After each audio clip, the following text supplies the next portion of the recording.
जय शिवराय मित्रांनो. राज्यातील शेतकऱ्यांसाठी राबवली जाणारी एक महत्वाची अशी योजना म्हणजे नमो शेतकरी महासन्मान निधी योजना. ज्या योजनेच्या अंतर्गत पीएम किसान योजनेप्रमाणेच राज्यातील शेतकऱ्यांना वार्षिक 6,000 रुपये दिले जातात. परंतु गेल्या 5 ते 6 महिन्यापासून या योजनेचा थकीत असलेला हप्ता वितरित न करण्यात आल्यामुळे मोठ्या प्रमाणात या योजनेबद्दल प्रश्न निर्माण झाले होते. इव्हन ही योजनाच बंद झाली की काय अशा प्रकारे चर्चांना देखील उधाण आलेलं होतं.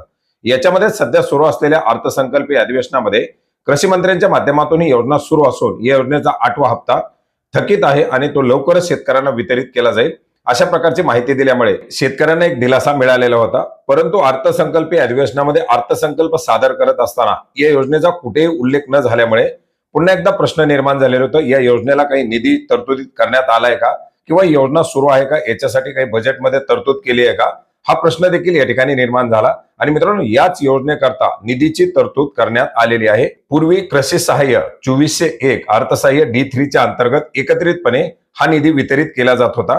परंतु आता याच्याऐवजी प्रत्येक विभागाच्या माध्यमातून याच्यासाठी सेपरेटली निधीची तरतूद करण्यात आलेली आहे.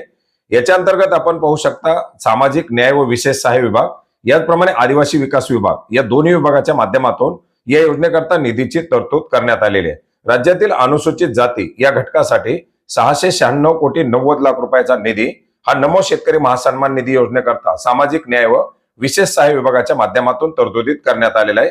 तर 575 कोटी 70 लाख रुपयाचा निधी हा नमो शेतकरी महासन्मान निधी योजनेच्या अंतर्गत तरतुदीत करण्यात आलेला आहे. अर्थात अनुसूचित जमाती आणि अनुसूचित जाती या वर्गांचा निधी हा सेपरेटली त्या विभागाच्या माध्यमातून आता तरतुदीत करण्यात आलेला आहे.